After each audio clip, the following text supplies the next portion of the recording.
দীর্ঘ ১৬ বছরের আওয়ামী শাসনামলে ব্যাপক মানবাধিকার লঙ্ঘন, রাজনৈতিক হত্যাকাণ্ড এবং সীমাহীন দুর্নীতির অভিযোগে ছাত্র জনতার ঐতিহাসিক গণঅভ্যুত্থানের মাধ্যমে দেশ ছেড়ে ভারতে পালিয়ে যান সাবেক প্রধানমন্ত্রী শেখ হাসিনা। আওয়ামী লীগ সরকারের পতনের পর দেশের মানুষ প্রত্যাশা করেছিল অন্তর্বর্তী সরকার আইনের যথাযথ প্রয়োগের মাধ্যমে আওয়ামী অপরাধীদের বিরুদ্ধে সুবিচার নিশ্চিত করবে। তবে বাস্তব চিত্র পুরোপুরি ভিন্ন। গুম, খুন ও সীমাহীন দুর্নীতিতে অভিযুক্ত আওয়ামী সন্ত্রাসীদের যেখানে জেলের ঘানি টানার কথা, সেখানে কারাগারের ভেতরেও রাজকীয় জীবনযাপন করছেন তারা। আমার দেশের অনুসন্ধানে এমন তথ্য উঠে এসেছে। সূত্র জানায়, ময়মনসিংহ কেন্দ্রীয় কারাগারে আটক আওয়ামী লীগ ও এর সহযোগী ও ভ্রাতৃপ্রতিম সংগঠনের শতাধিক নেতা ও দলের চিহ্নিত সন্ত্রাসীরা কারা অভ্যন্তরে বিলাসবহুল ও রাজকীয় জীবনযাপন করছেন। কারা কর্তৃপক্ষের প্রত্যক্ষ সহযোগিতায় বন্দীদের জন্য মোটা অঙ্কের বিনিময়ে অবৈধ সুযোগ সুবিধা নিশ্চিত করা হচ্ছে। এর বিনিময়ে কারাগারের ভেতরে কোটি কোটি টাকার লেনদেন চলছে বলে নিশ্চিত করেছে একাধিক নির্ভরযোগ্য সূত্র। অনেকেই আবার জেল থেকে মুক্তির পর ইমিগ্রেশন সম্পন্ন করে বিদেশে পাড়ি দিচ্ছেন। অন্যদিকে কারাগারের বাইরে থাকা প্রভাবশালী আওয়ামী লীগ নেতারা প্রকাশ্যেই অবাধে চলাফেরা করছেন। এমনকি কারাগারে অল্প কয়েকদিন থেকে মুক্তি পাওয়ার পর ফের নিজেদের প্রভাব প্রতিপত্তির জানান দিয়ে চ্যালেঞ্জ ছুড়ে দিচ্ছেন ছাত্র জনতার উদ্দেশ্যে। শুধু তাই নয়, আওয়ামী লীগ সমর্থিত আন্ডারগ্রাউন্ড পত্রিকা ও তথাকথিত সাংবাদিক নামধারীরা সরাসরি আওয়ামী লীগ নেতাদের সহায়তায় রাষ্ট্রবিরোধী অপপ্রচার ও উত্তেজনাকর কর্মকাণ্ড চালিয়ে যাচ্ছেন। তারা সামাজিক যোগাযোগ মাধ্যম সহ বিভিন্ন প্ল্যাটফর্মে ছাত্র জনতার অভ্যুত্থানের সমন্বয়কারী এবং নেতৃত্বদানকারীদের প্রকাশ্যে ঝুলিয়ে হত্যার মাধ্যমে দেশে প্রতিবিপ্লবের ডাক দিচ্ছেন। একটি গোয়েন্দা সংস্থার তথ্য মতে, ময়মনসিংহে ছাত্র জনতার ওপর গুলি ও হামলায় অভিযুক্ত প্রায় ২৫০ জন প্রভাবশালী আওয়ামী লীগ নেতা গত এক মাসে মুক্তি পেয়েছেন। অথচ ছাত্র জনতার ওপর হামলার ঘটনার দায়ের হওয়া অন্যান্য গুরুতর মামলায় তাদের পুনরায় গ্রেপ্তার দেখানোর বাধ্যবাধকতা ছিল। মুক্তির পরপরই এসব নেতা প্রকাশ্যে এবং সামাজিক যোগাযোগ মাধ্যমে অন্তর্বর্তী সরকার, রাষ্ট্র ও গণ অভ্যুত্থানের নেতাদের বিরুদ্ধে উস্কানিমূলক প্রচার চালাচ্ছেন। এমনকি যারা জুলাই আগস্ট অভ্যুত্থানের সময় ছাত্র জনতার ওপর সরাসরি হামলা ও ষড়যন্ত্র করেছিলেন, তাদের বেশিরভাগের নামে এখনও কোনো মামলা হয়নি। এদিকে আওয়ামী লীগ নেতাদের কর্মকাণ্ড নিয়ে সংবাদ প্রকাশ ও সমালোচনা করায় সাংবাদিক, মানবাধিকার কর্মী ও সচেতন নাগরিকদের প্রকাশ্যে ও সামাজিক যোগাযোগ মাধ্যমে হত্যা ও মামলার হুমকি দিচ্ছেন আওয়ামী লীগ নেতারা। তারা পুরনো কৌশল ব্যবহার করে সমালোচকদের বিরুদ্ধে জঙ্গি তকমা লাগানোর মাধ্যমেও অপপ্রচার চালাচ্ছেন। তবে এসব গুরুতর অভিযোগ স্থানীয় পুলিশ প্রশাসনকে অবগত করলেও কার্যকর ব্যবস্থা নেওয়া তো দূরের কথা, উল্টো পুলিশ অভিযোগকারীদের সহায়তার পরিবর্তে অভিযুক্ত আওয়ামী লীগ নেতাদের গোপনে সতর্ক করে দিচ্ছেন। পুলিশ আওয়ামী লীগ নেতাদের সোশ্যাল মিডিয়ায় রাষ্ট্রবিরোধী পোস্ট মুছে ফেলা বা অনলিমি করার পরামর্শও দিচ্ছেন বলে অভিযোগ পাওয়া গেছে। পুলিশের নির্ভরযোগ্য তথ্য মতে, আওয়ামী লীগ সরকারের আমলে ময়মনসিংহ রেঞ্জে কর্মরত ছিলেন এমন বেশিরভাগ কর্মকর্তাই এখনও গুরুত্বপূর্ণ পদে ময়মনসিংহ রেঞ্জেই বহাল আছেন, যে কারণে তারা আওয়ামী লীগ নেতাদের বিরুদ্ধে ব্যবস্থা নিতে অনীহা দেখাচ্ছেন। এমনকি পুলিশের গোপন তথ্য ও অভিযান সংক্রান্ত গোয়েন্দা বার্তা অভিযুক্তদের কাছে আগেই ফাঁস করে দিচ্ছেন। একটি গোয়েন্দা সংস্থার তথ্য মতে, গত এক মাসে ঈদুল আজহাকে সামনে রেখে প্রায় ২৫০ জন আওয়ামী লীগ নেতাকর্মী ময়মনসিংহ কেন্দ্রীয় কারাগার থেকে মুক্তি পেয়েছেন। যারা বের হয়েছেন তাদের প্রত্যেকেই স্থানীয়ভাবে প্রভাবশালী। এরা বর্তমানে গ্রাম থেকে শুরু করে থানা, জেলা ও মহানগর আওয়ামী লীগ গোছানোর কাজ করছেন। পুলিশের বিশেষ ব্রাঞ্চ এসবির এক কর্মকর্তা জানান, ময়মনসিংহ কেন্দ্রীয় কারাগারে ৫ আগস্ট পরবর্তী সময়ে আওয়ামী লীগের ৭৫০ জনের বেশি নেতাকর্মী বন্দী ছিলেন। বর্তমানে গ্রেপ্তারও কম, মামলাও কম। সারা দেশের চিত্র একই। তারা আরও জানান, আগে যাদের গ্রেপ্তার করা হয়েছিল তারা জেলা লেভেলের তেমন কোনো বড় নেতা নন। বড় নেতাদের প্রায় সবাই পলাতক, যে কারণে ছোট নেতারা গ্রেপ্তার হয়ে কারাবন্দী থাকায় তাদের আওয়ামী লীগ সরকারের মতো নতুন কোনো মামলায় গ্রেপ্তার দেখানো হচ্ছে না। এ ব্যাপারে ময়মনসিংহের পুলিশ সুপার কাজী আক্তারুল আলম বলেন, আইন শৃঙ্খলা পরিস্থিতি ভালো আছে। আওয়ামী লীগ নেতাদের প্রকাশ্যে ঘোরাফেরার অভিযোগ পেলে ব্যবস্থা নেওয়া হবে। চলমান রাজনৈতিক পরিস্থিতিতে অন্তর্বর্তী সরকারের উচ্চপদস্থ কর্মকর্তারা আওয়ামী লীগের বিরুদ্ধে কঠোর অবস্থানে গেলেও মাঠ পর্যায়ের প্রশাসনে দেখা গেছে ভিন্ন চিত্র। অনুসন্ধানে দেখা গেছে জেলা ও উপজেলা পর্যায়ের অনেক পুলিশ কর্মকর্তা এখনও আওয়ামী লীগের সঙ্গে গোপন আঁতাত করে যাচ্ছেন। শুধু তাই নয়, পুলিশের কতিপয় কর্মকর্তা ও আওয়ামী লীগের স্থানীয় নেতারা আওয়ামী বিরোধী কর্মকর্তাদের নাম হাইকমান্ডের কাছে পাঠাচ্ছেন। তারপর আওয়ামী লীগের নীতি নির্ধারকরা পুলিশের ঊর্ধ্বতন কর্মকর্তাদের মাধ্যমে যেসব পুলিশ সদস্য গ্রেপ্তার অভিযানে সক্রিয় ছিল বা রয়েছে তাদের বদলি করে দিচ্ছে। জানা গেছে গত ৩ ও ৪ মে একযোগে ময়মনসিংহের ৬ থানার ভারপ্রাপ্ত কর্মকর্তাকে বদলি করা হয়। অনুসন্ধানে বেরিয়ে এসেছে এসব থানাগুলো গত ৭ মাসে আওয়ামী লীগের শীর্ষস্থানীয় নেতাদের গ্রেপ্তার ও অভিযোগে ভূমিকা রেখেছিল। কিন্তু বদলির পর এসব থানায় আওয়ামী লীগের নেতাদের গ্রেপ্তার নেই বললেই চলে, বরং কারাগার থেকে একের পর এক আওয়ামী লীগ নেতারা মুক্তি পেয়ে এলাকায় প্রকাশ্যে ঘুরছেন। এর পাশাপাশি আন্ডারগ্রাউন্ড পত্রিকার কিছু ব্যক্তি সাংবাদিকতার ছদ্মবেশে সরকারি অফিসের গোপন তথ্য পাচার করছেন পলাতক আওয়ামী লীগ নেতাদের কাছে।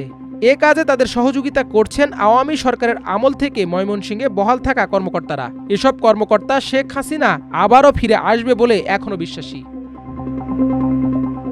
জুলাই বিপ্লবে ময়মনসিংহে নেতৃত্বদানকারী বৈষম্যবিরোধী ছাত্র আন্দোলনের শীর্ষ সমন্বয়কারীদের ওপর চলমান হুমকি, হামলা ও হয়রানিমূলক প্রচার, রাষ্ট্রীয় নিষ্ক্রিয়তার বিপজ্জনক চিত্রই ফুটে উঠেছে। আন্দোলনের সফলতার পর সমন্বয়কদের অনেকেই হামলার লক্ষ্যবস্তুতে পরিণত হন বলে অভিযোগ উঠেছে।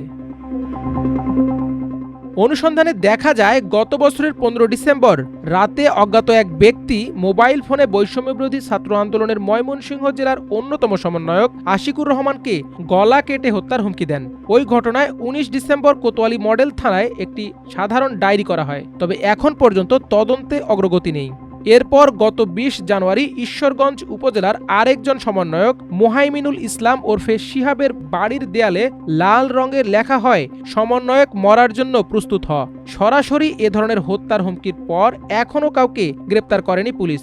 একইভাবে জাতীয় নাগরিক পার্টির ঈশ্বরগঞ্জ উপজেলা শাখার সদস্য আকাশ মিয়াও গত ৭ জানুয়ারি ফোনে হত্যার হুমকি পান এবং পরদিন থানায় জিডি করেন। আরও ভয়াবহ ঘটনা ঘটেছে গত ২৬ মে। বৈষম্যবিরোধী ছাত্র আন্দোলনের ময়মনসিংহ মহানগর শাখার সদস্য সচিব আল নূর মোহাম্মদ আয়াসকে দিনের বেলায় ছুরিকাঘাত করে আওয়ামী সন্ত্রাসীরা, তবে এখনও ওই হামলার কোনো ক্লু খুঁজে পায়নি পুলিশ। অনুসন্ধানে দেখা গেছে গত ২৩ মে কথিত আওয়ামী সাংবাদিক বদরুল আমিন ফেসবুকে পোস্ট দিয়ে বলেন, সমন্বয়কদের ঝুলিয়ে হত্যা করো, এটাই প্রতিবিপ্লব। এটি সরাসরি রাষ্ট্রদ্রোহ ও সহিংসতার উস্কানি। বিষয়টি পুলিশকে জানানো হলেও বদরুলকে আজও গ্রেপ্তার করা হয়নি, বরং থানা ও পুলিশ ফাঁড়িতে রাতভর পুলিশদের সঙ্গে আড্ডা দেন বদরুল। কিছু পুলিশ সদস্য তাকে রক্ষা করতে তৎপর, কারণ বদরুল গত ১৬ বছর ধরে পুলিশের মাধ্যমে সাধারণ মানুষকে হয়রানি করে অবৈধভাবে আয় করে পুলিশকে ভাগ দিয়েছিল কোটি টাকা। ময়মনসিংহে পুলিশের ওপর প্রভাব বিস্তার ও প্রশাসনকে রাজনৈতিক স্বার্থে ব্যবহার করতে চেষ্টার অভিযোগ নতুন মোড় নিচ্ছে। বিশ্বস্ত সূত্রে জানা গেছে ৫ আগস্টের পর পুলিশের এক উপমহাপরিদর্শককে জেলা আওয়ামী লীগের সিনিয়র সহসভাপতি ও সাবেক মেয়র ইকরামুল হক টিটুর ভাই ব্যবসায়ী আমিনুল হক শামীম পুলিশ প্রশাসনকে নিয়ন্ত্রণে আনতে লোক মারফত ২ কোটি টাকার প্রস্তাব দিয়েছিলেন। ওই কর্মকর্তা প্রস্তাব প্রত্যাখ্যান করলে ২০২৪ সালের ২৮ ডিসেম্বর দুপুর ১২টার দিকে সমন্বয়ক নামধারী ছাত্রলীগ নেতা এবং কিছু কথিত সাংবাদিক ডিআইজির কার্যালয়ে গিয়ে তাকে ঘিরে উচ্চস্বরে হুমকি ধমকি এবং পদত্যাগের দাবিতে চাপ প্রয়োগ করে। ওই ঘটনায় প্রশাসনিকভাবে এখনও কোনো পদক্ষেপ নেওয়া হয়নি, তবে আমিনুল হক শামীমের দাবি তিনি গত বছরের নভেম্বরে বিদেশে যান এবং ডিসেম্বরে দেশে ফেরেন। তখনও তার বিরুদ্ধে কোনো মামলা ছিল না, কিন্তু অজ্ঞাত কারণে ২৫ ডিসেম্বর তার বিরুদ্ধে মামলা হয়। তিনি আরও বলেন, ওই সময় তার পুলিশ ক্লিয়ারেন্স আটকে দিয়েছিল ওই ডিআইজি। ২০২৪ সালের গণ অভ্যুত্থানের পর পুলিশ প্রশাসনের উচ্চ পদে বড় ধরনের রদবদল হলেও জেলা পুলিশের বেশিরভাগ কর্মকর্তা এখনও ময়মনসিংহ রেঞ্জেই কর্মরত, অথচ তারাই ছাত্র জনতার ওপর হামলা ও গুলি চালিয়েছিলেন। অনুসন্ধানে দেখা যায় এসব কর্মকর্তা সরাসরি আওয়ামী লীগের সিনিয়র সহসভাপতি আমিনুল হক শামীমের ব্যবসায়িক স্বার্থ রক্ষায় জড়িত। শামীমের মালিকানাধীন শামীম এন্টারপ্রাইজ ও ও তার সন্তান সামিউল হক সাফার বালু ব্যবসা নিয়ন্ত্রণে এসব কর্মকর্তা কাজ করছেন এমন অভিযোগ একাধিক সূত্র নিশ্চিত করেছে। সারা দেশে আওয়ামী লীগের প্রভাব খর্ব হলেও ময়মনসিংহে শামীমের ব্যবসা চলছে দেদার্স। অপরদিকে ছাত্র জনতার আন্দোলনের সময় ময়মনসিংহের থানাগুলোয় উল্লেখযোগ্য কোনো হামলা, অগ্নিসংযোগ বা লুটপাটের ঘটনা না ঘটলেও সহিংসতা প্রতিরোধের কৃতিত্বে পিপিএম পদক পেয়েছেন অতিরিক্ত police super M Mohaimenur Rashid. অথচ তিনি জেলা আওয়ামী লীগের সহসভাপতি আমিনুল হক শামীমের সুপারিশের ভিত্তিতে 2022 সালের 8 আগস্ট ময়মনসিংহে যোগ দেন। অভ্যুত্থানের পর তাকে অন্যত্র বদলি করা হলেও অজ্ঞাত কারণে দুবার বদলি ঠেকিয়ে ফিরে আসেন ময়মনসিংহে।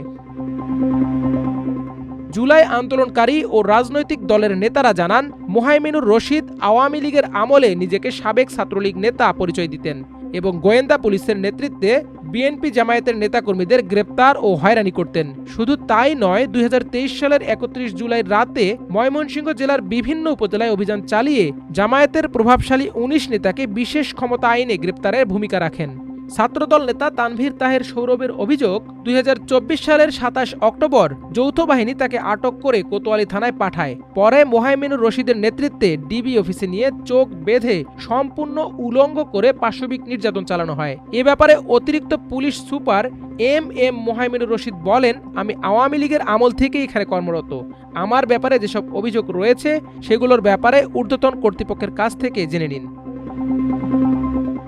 ময়মনসিংহ কেন্দ্রীয় কারাগারের জেল সুপার আমিনুল ইসলামের জন্মস্থান ময়মনসিংহের ফুলবাড়িয়া উপজেলায়। অন্যদিকে জেলার আতিকুর রহমানের বাড়ি জামালপুরে। স্থানীয় আওয়ামী লীগ নেতাদের সঙ্গে জেলারের রয়েছে ঘনিষ্ঠ যোগাযোগ। প্রতিমন্ত্রী মির্জা আজম, শরীফ আহমদ ও ময়মনসিংহ সদরের এমপি মহিতুর রহমান শান্তর অত্যন্ত ঘনিষ্ঠ ভাজন হিসেবে পরিচিত। ফলে আওয়ামী লীগ নেতাকর্মী ও কারা সদস্যদের সমন্বয়ে গড়ে উঠেছে শক্তিশালী সিন্ডিকেট। অনুসন্ধানে জানা গেছে, এ সিন্ডিকেটে আরও যুক্ত রয়েছেন কারা হাসপাতালের সহকারী surgeon doctor Prabir Kumar, doctor Mithun Kumar, doctor Raihan, diploma nurse Abul Bashar ও আসাদুজ্জামান। তারা নিয়মিতভাবে আওয়ামী নেতাদের আত্মীয় স্বজনের সঙ্গে যোগাযোগ করে বিশেষ সাক্ষাতের ব্যবস্থা করে মেডিকেলে ভর্তির চুক্তি করেন। সিন্ডিকেট সদস্যরা চুক্তি অনুযায়ী টাকা পাওয়ার পরই আওয়ামী নেতাদের বুকে ব্যথা বা হার্ট অ্যাটাক দেখিয়ে সাধারণ ওয়ার্ড থেকে মেডিকেলে স্থানান্তর করেন। তবে উদ্বেগের বিষয় হলো, কারাগারে থাকা রাজনৈতিক নেতাদের অনেকেই কারা কর্তৃপক্ষের সহযোগিতায় প্রভাবশালী বন্দী হিসেবে বিশেষ সুবিধা ভোগ করছেন, যদিও বাস্তবে তাদের কোনো শারীরিক অসুস্থতা নেই। যেমন ময়মনসিংহ সিটি কর্পোরেশনের সাবেক কাউন্সিলর শফিকুল ইসলাম মিন্টু ও জেলা যুবলীগের সদস্য সৈয়দ সাদিকুল মোমেন তানিম কয়েক মাস কারাগারে রাজকীয় জীবনযাপন শেষে সম্প্রতি মুক্তি পান। মুক্তি পেয়ে শফিকুল ইসলাম মিন্টু গত কয়েকদিন আগে নিরাপদে ইমিগ্রেশন শেষ করে দেশ ত্যাগ করেন। আওয়ামী লীগ নেতা সাইফুল ইসলাম ওরফে পেট্রোল সাইফুল ও সিটি কর্পোরেশনের সাবেক প্যানেল মেয়র আসিফ হোসেন ডনও জামিনে মুক্তি পেয়ে আত্মগোপনে চলে গেছেন। বর্তমানে আওয়ামী লীগ ও তার অঙ্গ সংগঠনের প্রায় 20 জন নেতা ময়মনসিংহ কেন্দ্রীয় কারাগারে বন্দী। এদের মধ্যে রয়েছেন জেলা স্বেচ্ছাসেবক লীগের সাধারণ সম্পাদক ও গৌরীপুরের সাবেক এমপি নাজিম উদ্দিনের ছেলে তানজির আহমেদ রাজীব, মহানগর ছাত্রলীগের আহ্বায়ক নওশেল আহমেদ অনি, সিটি কর্পোরেশনের 4 নম্বর ওয়ার্ডের সাবেক কাউন্সিলর ও আওয়ামী লীগের সহ সাংগঠনিক সম্পাদক মাহবুবুর রহমান দুলাল, মহানগর স্বেচ্ছাসেবক লীগের কৃষি বিষয়ক সম্পাদক ও নগরীর 25 নম্বর ওয়ার্ডের সাবেক কাউন্সিলর ওমর ফারুক সাবাস। সূত্র জানায়, তারা সারাদিনই রাজনৈতিক মিটিং, আড্ডা ও বিলাসী জীবনযাপন করছেন। শুধু তাই নয়, সাধারণ হাজতি ও কয়েদিদের হুমকি দিয়ে আওয়ামী লীগের এসব নেতা হাত পা মাসাজ করিয়ে নিচ্ছেন। কারারক্ষীরা প্রতিবাদ করলে তারা বলেন, তোমাদের জেল সুপার আমাদের বন্ধু, বেশি কথা বললে বদলি করে রাঙামাটি পাঠিয়ে দেব। ময়মনসিংহ কারাগারে জানালা দিয়ে আওয়ামী লীগ নেতাদের বিশেষ সাক্ষাতের ব্যবস্থা করছেন বলে অভিযোগ রয়েছে ডেপুটি জেলার সিরাজুল সালেহী, ইমতিয়াজ জাকারিয়া, আব্দুল কাদির ও রিজার্ভ প্রহরী জুলহাস ও কারারক্ষী আসিফুলের বিরুদ্ধে। প্রতিবার সাক্ষাতে তারা নিচ্ছেন 5,000 টাকা। অন্যদিকে জামিনে মুক্ত আসামিকে শোন অ্যারেস্টের ভয় দেখিয়ে অর্থ আদায়ের ঘটনা ঘটছে অহরহ। আওয়ামী লীগ নেতাদের নিরাপদে কারাগার থেকে বের করে দেওয়ার জন্য নেওয়া হচ্ছে 50,000 করে এবং সুযোগ মতো গোপনে বের করে দেওয়ার ঘটনাও অহরহ। মাল্টিমিডিয়া ডেস্ক, আমার দেশ।